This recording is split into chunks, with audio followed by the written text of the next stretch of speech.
This year's keynote speaker is a woman who pioneered her way through a male-dominated industry by creating her own coaching certification training system, among other accolades. We are proud to present to you Lisa Rizzo. Right now, bro. I mean, she just killed it. Wow. Very good. Oh, man. Well, if I learned anything today, is that the Pitbull's organization knows how to throw a party on a Sunday. So let's give it up for them right now. It's very hard to do, especially when you're 33, you get a little tired. But no, in real talk, first and foremost, before I came here today, and when I was asked to speak, I had to do a little bit of research to see who I was going to connect myself to. Because you really never know what you will be a part of. So I did something, and I did a little bit of homework to learn about this organization. And I did something that probably everybody in this entire room has done once in our social media obsessed day and age. It's called Instagram stalking. Has anybody done that? Yeah? You know you done it, coach. It's okay. You do it.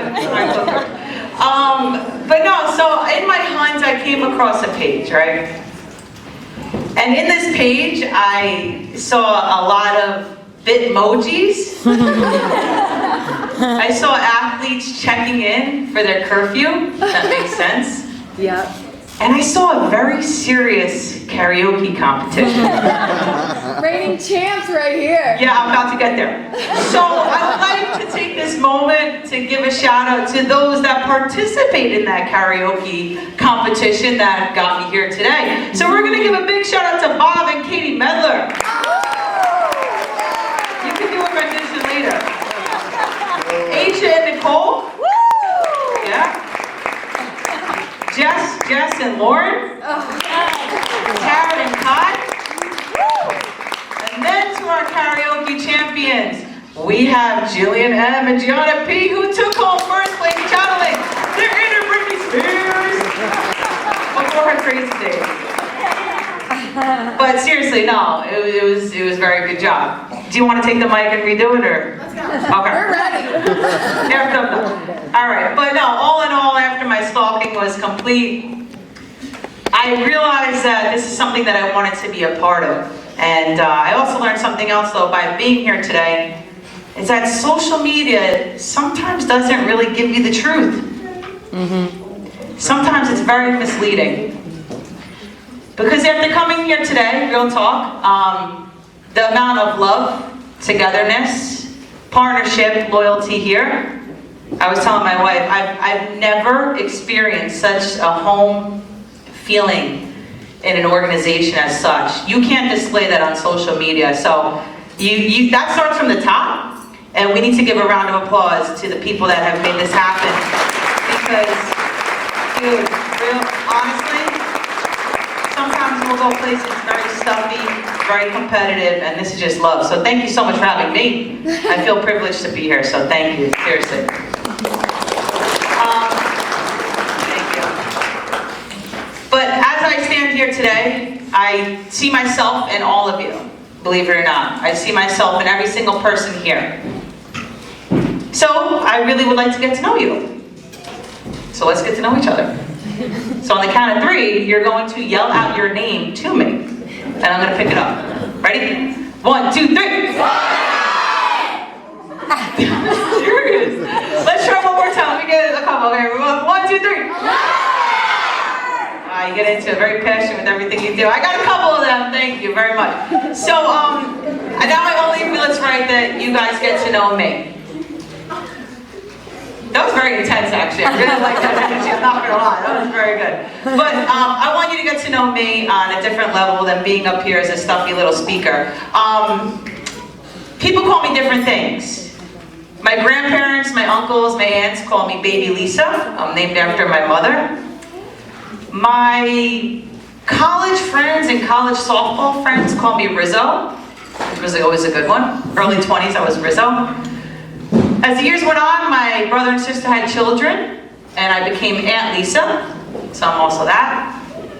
I'm a wife, so I'm called Babe a lot. Makes me feel good. To the softball world and to the YouTube world, I'm Coach Lisa. which is really my passion, what I love to do.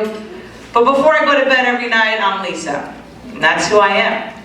But to be honest with you, before I learned to embrace every part of myself, truly embrace it, it was a very big competition. But what is competition? We hear that term every day. Competition usually is something that we think of as an outward battle. Something that we're about to face. Two physical beings and there's going to be one winner. But going forward, I want you to start to change your definition of competition. As softball athletes, do we have any softball athletes in the room? Do we have any softball athletes in the room? Let me hear you. You just yelled your name at me, come on. All right, so let me see if you feel this. Competition, softball athletes. Competition is facing an opposing team, correct? Competition is going up to a bat against an all-state pitcher. Infielders, competition is making that diving play, right? To wrap up the game. Catchers, competition is picking off that base runner that keeps taunting you. Do you have any catchers here? Yeah, John. You got it. Those scrappy, you're like, okay, I'm over it. Just throw her out. Pitchers, competition is facing that big time four batter with bases loaded bottom of the seventh. That's painful. Any pitchers here? Yeah, give you credit. Wow. Yeah, Tay. Batters, competition is laying down the bunt off a beautiful rise ball. And you just got to get the job done, right? But for batters, do we really know how to lay down a bunt? No. No. Thank you for backing me up there. And so on as softball athletes, this is how we think of competition, right? As softball coaches, give me a clap if you're a softball coach. Thank you for what you do. Competition is training your team to reach the next level. Competition is strategizing to be better than the opposing team, am I right? Competition is working to create a cohesive, positive team bonding environment. Competition is completing a successful practice with nobody complaining, or this one leg's hurt, or her leg hurts. Competition is laying the foundation for a powerful program, all while competing to pay your bills and do what you love to do and have a good quality of life. Can you agree? This is what we think of competition as softball coaches, right? Do we have any parents in the building? Like, yeah. As parents, competition is getting all of your children to their 30,000 activities. Wow. Competition is going to work to have financial freedom for your family. Competition is working every minute to develop loving, caring, strong, smart, hard-working individuals. Because they're a reflection of us, right? They're a reflection of you. Competition is cooking a meal after a long day, and all you want to do is just go to bed. Can you agree? You're like, nah, I just put it in the microwave. Competition is dealing with teachers, homeworks, projects, prom presentations.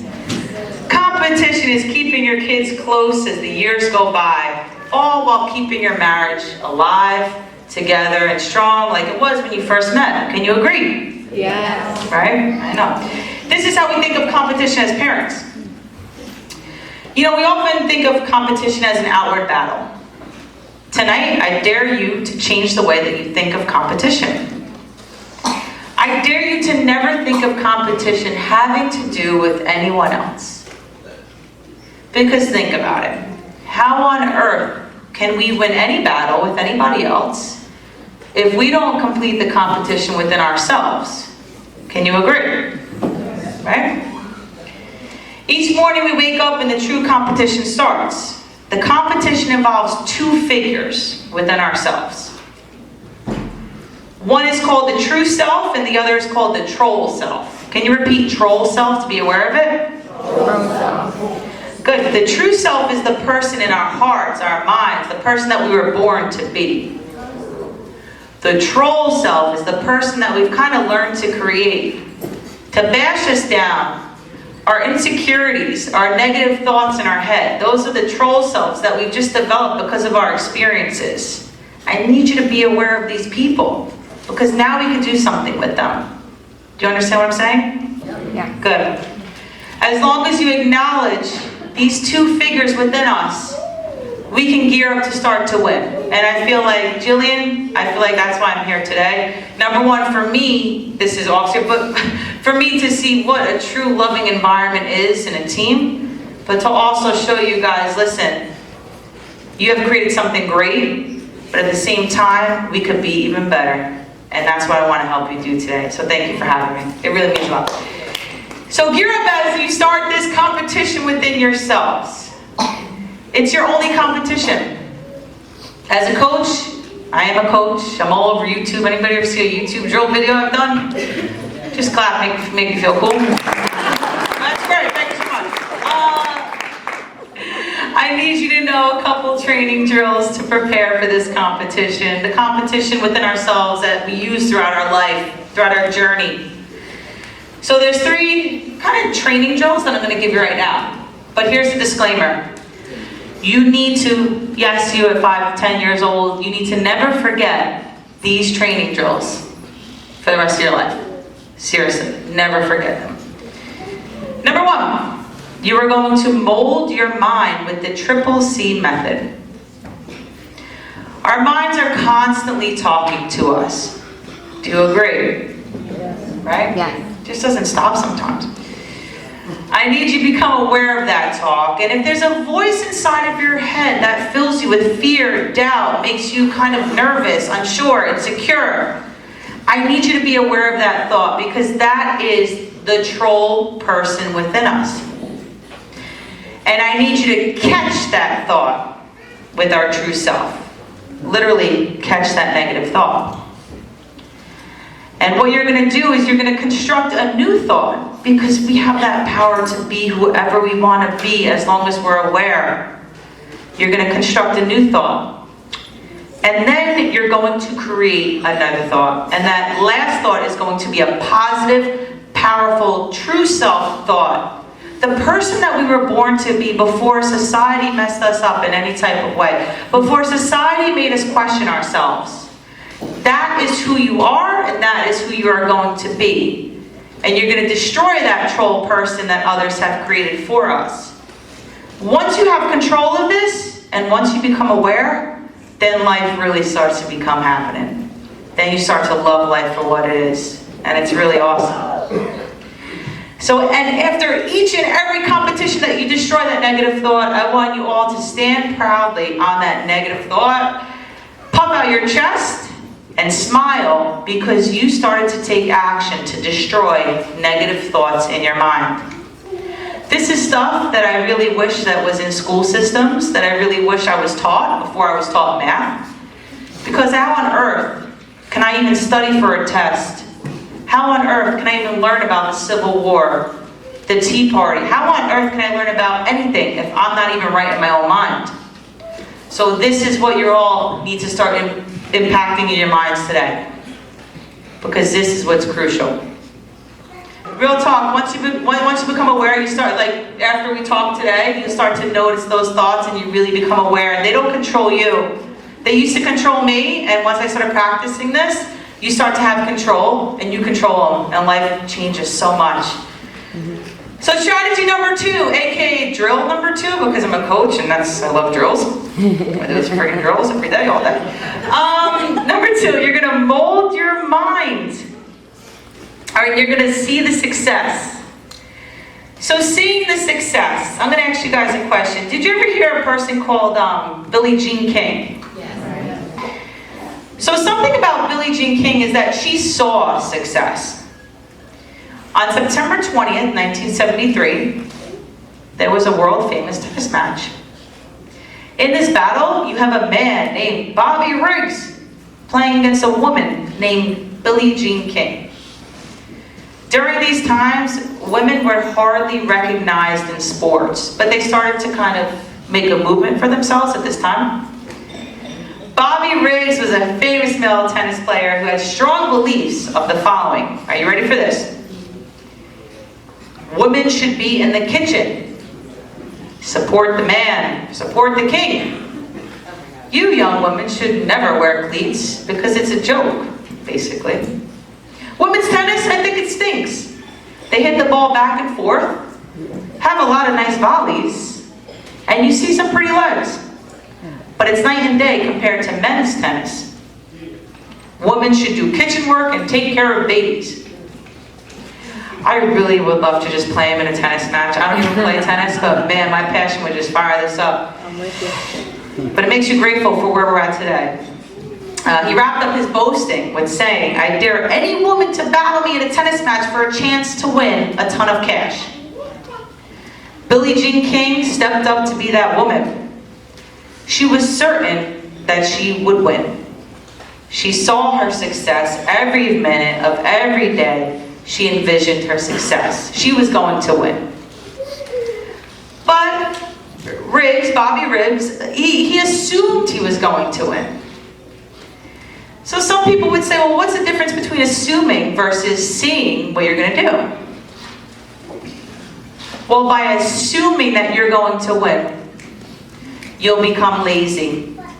You'll become complacent. You'll become too comfortable. And that will catch up with you.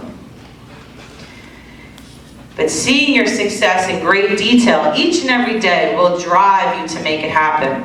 By seeing your success, you will feel that success. By feeling that success, you will train towards that success. And by training towards that success, you will be successful in reaching your goal. There is a difference. Okay, I need you to know that.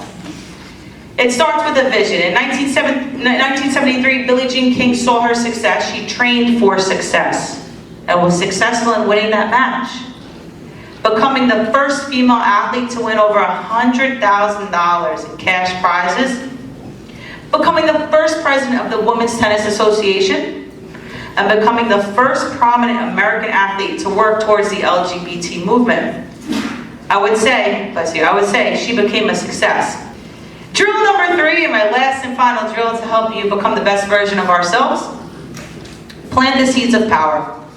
Does anyone know John Wooden? Anybody ever hear that coach, John Wooden? Yes. John Wooden once stated, "I grew up on a farm. We learned that there was a season to plant, a season to water, and a season to harvest."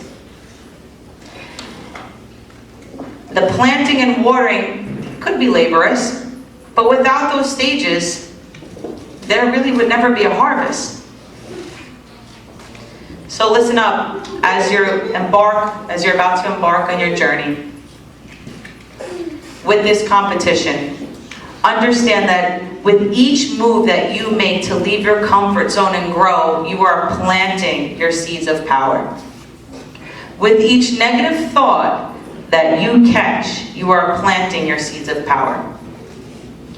With each sight on your goal to live your life as it should be lived to its fullest, because we've got one, everybody, right? We've got one. With each sight of that goal of how you want to be and how you want to live, you're planting your seed of power. Those seeds will slowly break ground. But never take these seeds for granted. Because just when you think that you're feeling all good and mighty and everything's going great, there's going to be a storm. There's going to be a plow that tries to take those seeds of power from you. There's going to be winds that are going to try to take everything that you've worked towards away. More importantly, there's going to be faces that you will see that will try to knock you back down. I need you to be aware of that. Because as long as you have sight of your goal, nothing will knock you down. In today's day and age, our generation is filled with get-rich-quick YouTubers, people that say that they're going to make you $1 million a minute, people on Instagram that think that they're going to make you a celebrity and really nothing comes from that unless you work towards it and partner with people and create sponsorships. There's a lot more to that.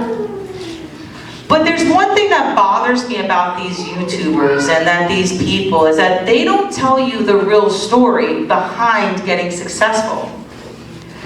So what happens is they're sitting there with their camera on YouTube and they're like, okay, yeah, yeah, I went from this house to this house, and now I got 6 Bentleys in my car, and this, and now 7 Bens, and this, all these. But to be honest with you, it is all false, because it takes a lot of work to get there. The problem with these people and this generation is that they don't express to people that, or the younger generation, that you will fall. You will fall down. You will hurt. You will feel lost. You will feel like everything you've built to create this great life, all of a sudden it was swept away. You will feel like your hard work as an athlete is being replaced because your coach's daughter is playing. Not you, the other coach's daughter. But you will feel that. But as long as you planted your seeds of power, you will land on your back and you will get right back up. Because does anybody watch Shark Tank here? Yes. Okay. Something about those investors is that they share their story of success. A lot of those get-rich-quick Instagram models, all of a sudden, they don't share their true story of struggle to become successful. It is a struggle, and I need you to know that. But it's worth the struggle.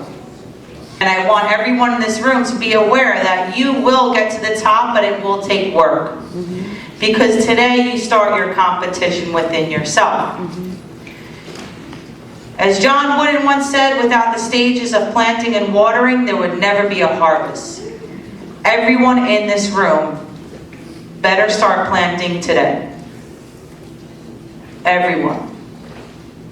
If anything, I feel like everything happens for a reason. There's a reason I'm connected to each and every one of you right now. I don't know why I'm standing here. I don't know why I'm talking to you. Hopefully it connects with you. But start planting your seed today. Start making your changes today. Athletes, start working harder than ever today. Start knowing that you will fall down, but you get your toots back up. Because that's what life's about. So to all the parents in the room, I need you to be easy on yourself. I need you to wake up your inner child as parents. Yes, kids, we were children at one day. It was a blast. I mean, I still act like a kid sometimes. But it's okay to be selfish at times, parents. You know, be selfish. Because without you feeling good, what can we really offer to our future generation and our kids? It's okay to be selfish. To all the coaches in the room, as you care to develop your athletes, remember that you come first. Take the journey to become the best version of yourself because you deserve that. What you do is very selfless. It really is. And be easy on yourself. You can't please everyone, and it's okay. Isn't it okay? Who cares? As long as you feel it's okay. To all the athletes and students in the room, listen up. You ready for this one? You are the most powerful individuals in this entire room. Yes, you. You're the most powerful one here. You're more powerful than me. You think because I'm standing up here with a microphone I look powerful? I'm really not. You're more powerful than me. Because what you can do is you have the power to become whoever you want to be. Future Justin Timberlake over there. Want your autograph? Don't forget you met me. You have the power to work however hard you want to work, and trust me, you better work because it makes the story that much greater. I grew up with nothing. I grew up very poor. I lost my father at a very young age. We grew up on food stamps, welfare, in an apartment complex. But I had a vision, and nobody was stopping me from my vision. And now my goal is to work hard enough to put my mother up in a nice place, have everybody in my family happy, pay it forward. Because that's what life's about. You know, we've only got one, and it feels good when you pay it forward. And you don't have to come from something to be something, and that's what I represent. Future athletes or athlete students of the room, you have the power to be confident, successful, strong, inspirational individuals in this world. Please use that for the greater good, to keep us all together, to keep us all living this journey as it should be. And to everyone, remember to never stop growing. Remember to never become complacent. Let's think about it. Think of yourself when you were, actually you can't remember when you were a baby, but think about a baby. In 2 years, the baby learned how to walk, talk, crawl, laugh, communicate. growing stages of a baby and what they did in 2 years. Imagine you lived your life like that every 2 years of your life. What would you have accomplished today? But it's not too late. Today we start. So all in all, I want you to know one thing. Life is a commitment to being uncomfortable and growing. It's worth it because you start to take control, you start to take power, you start to feel good about yourself on a level that people can't even touch. The competition within ourselves to become the highest, truest expressions of ourselves as human beings is worth the discomfort. But live it, everyone, because we only have one. And that's why I'm here today. Hopefully I shared a message with you because I'm a big believer that life is not short. It's very damn long, but it is fast. So let's go all out. Thank you so much for having me.